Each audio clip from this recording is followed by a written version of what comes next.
it hasn't lessened my drive for it at all, just because it's taking a little bit to get up and going, you know, because I still love it. Hey guys, welcome to YBI. We talk financial strategy opinions to grow yourself and your self-worth. Today we got a special guest on here. We got Miss Becca. It's Tober. me. Oh, you're stealing my thunder. Get out of here. We got Becca Tober in the building. If y'all haven't known already seen before in the credits or anything like that, Becca Tober is our producer and editor. She also does a bunch of other stuff too. We figured to bring her on here so she can tell y'all what else she got going on and how that journey's been for her. How you doing, Becca? Is Social Media Spotlight Day. Another social media spotlight. So Becca is here. What's good? How you doing, Becca? I'm doing good. I'm in LA. That's where I am for audience reference, because I feel like a lot of people you've had have been in Chicago. We had Dallas. Oh, you did have Dallas in the building. You know, we've had some places. You know, shout out to the United States. The United States. Everybody. Yeah. So Becca's been with us since day one, pretty much, hooking up all of the videos. So as you guys see the different things that happen in videos, this is the person that gets that done for us. So yeah, Becca is an author. Look it. We all came prepared. We all got one. Yes. So Becca is an author. We're going to talk a little bit about this book. We're going to talk about what it is that you do, what your plans are, all of that good stuff. But let's just let the people know who you are, what you do, all that stuff, a little bit about your background. Okay. Well, as I said, I'm Becca. My main goal right now is to be an editor. So that's why I'm doing this. I'm working on this with these guys. I'm also a graphic designer. Which is kind of where this is at with how I wanted to design it. I wanted to design it like a designer as opposed to like a poet, even though I would consider myself a poet. I went to school in Chicago. I went to Columbia College Chicago. I graduated with a degree in film with a minor in graphic design. And then I moved out here to LA so I could, pursue all those art careers. Makes perfect sense. What made you want to get started in that field? The field that most people feel like is just treacherous and dangerous of the art and creative world. It is. I feel like I went into it very naive. I just kind of was like, I'm going to do it and we're going to have fun. And then I got into it and I was like, why did I do this to myself? This is so hard. It's very much promoting yourself. And I am so bad at promoting myself and like hyping myself up because I have really bad imposter syndrome. I'm like, I don't think I do as good. But getting into school kind of changed my mindset to make it myself like even more driven than I was before. Because before I just kind of was like, I'm going to do it. It's fun. I have a good time. And now I'm like, career. It's a career. It's not for fun. But it still is fun. Like I'm not doing I wouldn't be doing it if I didn't find it fun. Exactly. I'm like, if you're having fun doing what you do, then that makes it even better. Yeah. So Becca not only does the videos for us, but she's also had a huge hand in so our logo, she did that. She made a bunch of different designs and things for that. She helped us with our Instagram pages. So the way that those things look have her fingerprints all over them. All of our thumbnails she makes for all the YouTube videos. Yeah, all that stuff. So if you guys are ever interested in like, oh, where did I get that from? It was her that did that. So you guys can hit her up as long as you're not trying to steal her from us to get some stuff done. But yeah, that's what that's all about. So Becca the poet wrote this here book the day after it rained. So tell us a little bit about this book, how you got started with this. I mean, what is this all about? Was this available on Amazon too? We're going to put the link down below. Yeah. This started probably, I'd say like 2 years ago or something. The poems have been throughout my life, like the ones that are in here.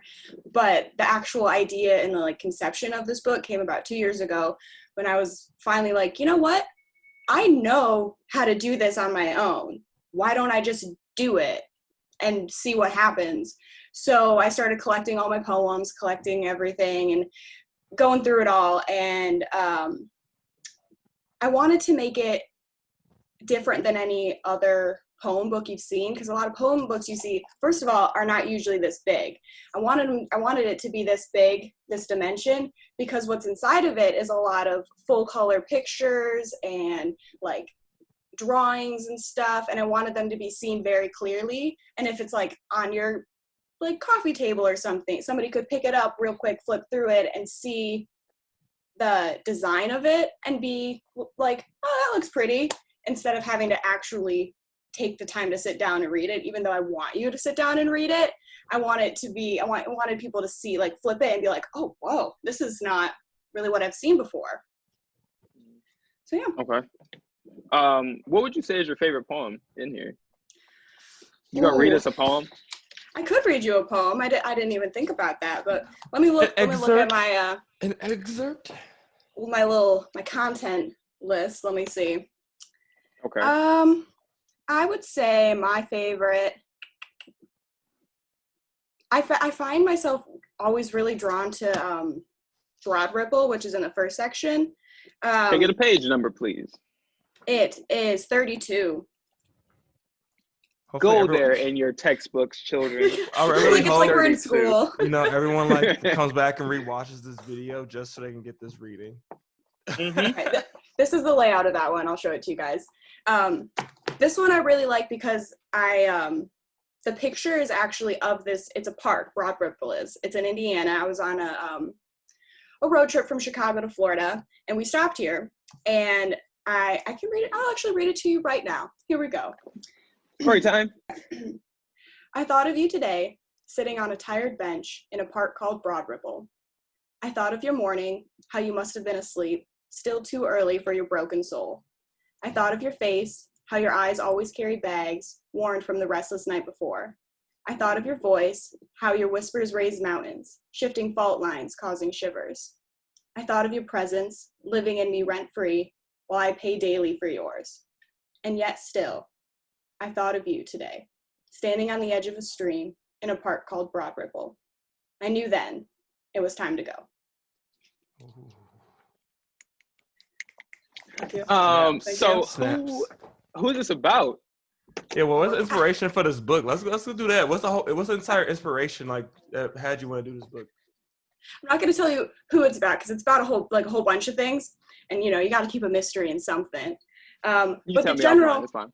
Yeah, the general gist of this is about toxicity, and it's about finding it in people in your life, in places, and also in yourself, and about how to deal with it, how to like get through it, and it kind of follows it in stages. So the first stage is the lust of it all, the desire, it's so much, I love it all.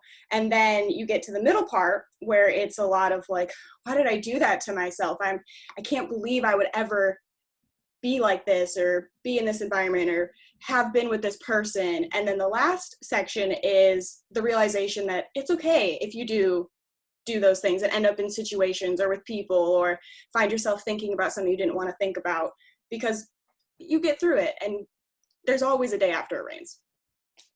Uh-huh. All right, I see how you did that. You know what I'm saying? Okay. Yeah. The Day After It Rains. It's where it's on. I got mine from Amazon, but where else is this? It's just on Amazon now because what I did is I self-published it, and I think I'd have to read the contract again, but I'm pretty sure it's only available there. Amazon. Ooh, here we go. There it is. Amazon. So everyone also $20. doesn't know, Becca also has an online store where you can get all of do. her art and accessories and such as well for everything that she's already pretty much created. How long did it take you to do this? This took me a while. I've had this going for longer than I've had my book going, but now I'm kind of doing them in tandem. Like some of these designs are pulled straight from this book. Other ones are things that I just, did on my own, because I really like taking photos and then bringing them into Photoshop and completely changing them, adding things, taking things out, changing the color, all that kind of stuff. Oh, shit. Yeah, and there's skateboard. Skateboards, like this site I sell through Threadless, And I looked through a lot of different places because a lot of people do Etsy, but the thing about Etsy is that you actually have to create the thing and ship it yourself. This does everything for you. You don't even have to touch a thing, which somebody who moves a lot, I move a lot, it really helps me not have so much stuff just in my house all the time.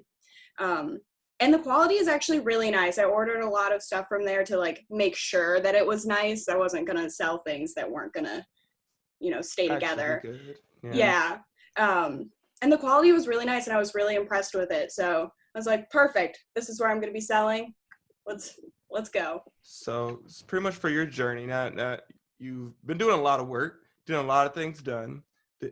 From where you've started, how much time you put in, all the passion, all that. How do you feel like that's reflected on your financial self, like positively or negatively or both? It is a financial channel. Exactly. Yeah, I was literally going right there. I was going right there. Yeah. It's affected me positively and negatively because when I do make money from these endeavors and stuff, it feels so much better. I feel like I'm proud of that money more than if I was working some other, like a retail job or something that I don't really have any passion for. It's like, yeah, I'm making money and I'm surviving, but it's not like, oh yeah, I got this because I sold a bunch of books, and like that to me feels like a better way for me to make income. But it also is very, very hard to do that. So it's been a struggle to advertise and get my name and my art out there, but it hasn't lessened my drive for it at all, just because it's taking a little bit to get up and going, because I still love it, and I'm going to do it regardless of if I'm making $100 a month or if I'm making $1,000 a month. Right. So when you say that you move a lot, I mean, you did come from Chicago, and originally you're from Michigan. Yep. And now you're out in LA. So how have, moving a lot, how has that impacted your finances? I mean, living in such different climates, like financial climates. Well, in Michigan, I was with my parents, obviously. So that was good because there was no rent, no grocery money, they were getting everything for me. But then I left and I went to Chicago. There I dormed for 2 years. So I put that on loan. So that was, a little nice for me to, save up my money and be able to pay it off, because I'd already had a decent savings before I got to college. I'd been working for a few years at that point, and like I wasn't paying rent or doing anything, so I really kind of was able to save up a good chunk of money before even getting out of my parents' house, and that really helped me feel okay in getting a loan and in like I also I'm very lucky that my parents are super supportive of me, and they were able to help me back with this loan and, with schooling essentially. Because I did go to Columbia, and that is a very expensive school, and I will be in debt for a while. But moving out of the dorms into an actual place was a lot to handle for me because I'd never done that. And it became a lot of focusing on different ways I could make money instead of just being content with my 2 streams of income. I was like, how else can I make money? I need to figure out how to make money while also promoting myself and my career, because I don't want to just end up staying at a retail job for my life. And it very easily could happen because art is hard. But that kind of gave me the kick in the butt to like really work on getting multiple streams of income.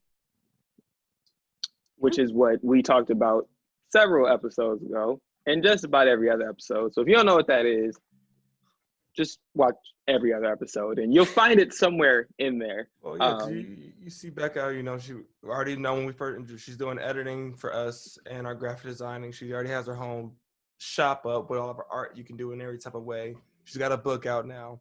So basically for everyone else out there too, you see basically you can do different ways and different things where you can use your art or your passion or whatever it is that you're doing to make money in multiple different ways. And even if it takes you a while to get going, you definitely can do it. It just depends on it takes hard work. No one's saying that it's easy. You got to put the time in to do it. So Becca's what's next? What's next in terms of what plans you have financially, where you're going, what you're doing, and what you the plans that you have for your books and things? What's next for you? Yeah. Right now, I am working towards getting a job at like a company or someplace, because right now I'm freelancing. All the stuff I'm doing is a lot like on my own, a lot of freelance. But I would like to actually get in with a company somewhere for editing, so I have a little bit more of a stable job and like an office to go to, because right now my office space at home is not the best because I don't have a lot of space for things, and I would very much like to have a separate workspace. In regards to books and, you know, designing and poets and stuff, designing I'll still probably do freelance for a while, because that's like editing's here and then design is here. But book wise, I already have another idea for my next little collection, and it's gonna be a little bit more positive than this one. This one's pretty negative. Not negative, but like it's a little bit of a downer. It ends nice though.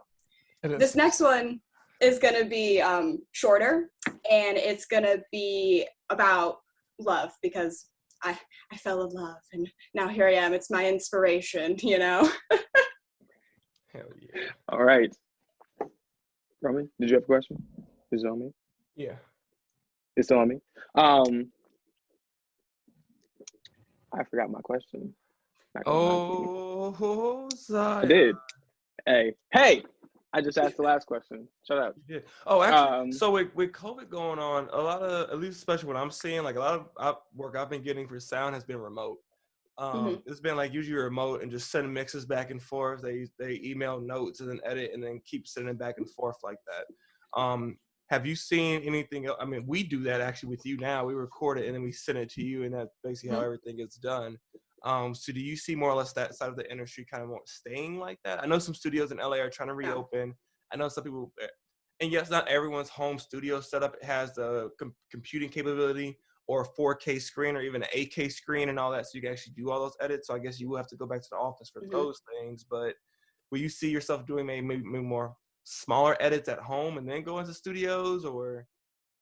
Yeah, that's kind of, in searching for jobs and looking at all these different listings they have up, a lot of them do say remote or like half remote, where they're like, sometimes you'll come into the office, but a lot of times you're going to be remote. And it's a lot of emails, it's a lot of calls, it's a lot of video chatting.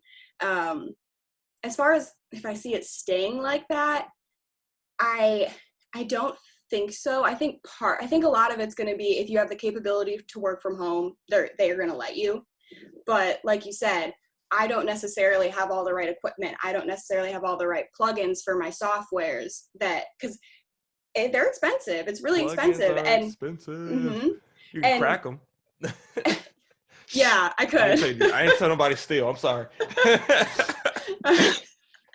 But yeah, so the office or like whatever company you're with tends to pay for those, and then you can go in and use those on whatever you're working on. Makes sense. So as a entrepreneur, as a freelancer, how do you find balance with, I mean, LA is expensive for one. So how do you find that balance when, especially when, you know, there's a fluctuation, things can fluctuate in how much work you get from month to month. So how do you keep all of that balance for yourself? I struggle with that. I really do. As far as keeping it balanced, I really try to give myself a day, like a full day of rest, and like not letting myself worry about everything that I'm piling up, being like, oh, I have to do this, because if I don't, I'll stop doing it. I'll get off track. I'll be like, oh, I don't have the motivation for this. I have to be able to give myself some time. And then I usually give myself another day where I don't work quite as hard, but I still try to get a couple things done. And then on that day, I usually will plan out like, okay, these are the things I need to get done this week, because I do like going week by week as opposed to like month by month or year by year, because it feels more attainable to me. I do have those like month goals and year goals, but they're a little more broad, a little more like, I want to like have written this many things, or like just those types of goals. Whereas in the week, it's going to be like, okay, tomorrow I want to write for this amount of time. I want to work on editing for this amount of time. I do it kind of by time chunks as well. Organization. Okay. Organized. Investment in self.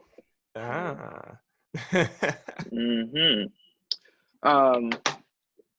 Roman, other questions for that's Becca? about it. That is it for That's us, about Becca. it. Other things that you do to keep yourself motivated, with everything that you do. I mean, being at home all the time, I'm sure that you have to find the time, like you just said, for yourself. So in those moments when you're like, you know what, I just need some time to focus on me and what it is that I do, honing my craft. What do you do? What books, podcasts, videos, inspiration do you use?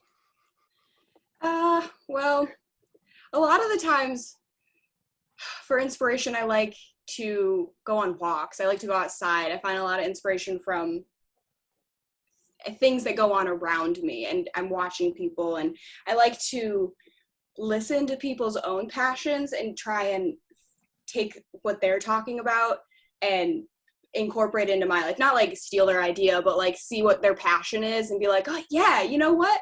I feel you on that. Like I'm gonna go work on my own stuff, you know? Mm-hmm. Books and podcasts I don't watch too much, because a lot of times when I start to watch things, Wait a minute. No, she watches our podcast all the time. Okay, yes. All yes, the time. I do. Don't listen. I do. But back to back. no, I was gonna say that at the end, but a lot of the things I like to watch are things that kind of like let me not think about what I'm doing, because I feel like I'm thinking about what I want to do in my work and my next job and my next thing so much that when I'm sitting down to watch something, I want to just like watch it, you know? Not worry about anything else. Yeah, exactly. But I do watch you guys. Well, congratulations on, the release of your book. The Day After It Rained is available right now on Apple. Amazon. Yeah, go ahead and prime that. I got it in 2 days. I have not read it fully, but I plan on doing that. And now I have to do it chronologically. Normally I just flip through and pick one, but you can still apparently do that. there's a succinctness that comes when you read it front to back. So we're going to make that happen. So thank you, Becca, for coming through. And now we have to do a giveaway. So we have our generator over here, as we always do. We're going to ask Becca to pick a number 1 through 10. I will randomize this joint, and one of you people is going to get money from us. Okay? So here we go. Let's get this going. Becca, how many times do I need to randomize this joint? 7. 7. Here we go. All right. And 1, 2, 3, 4, 5, 6, 7. And the winner is...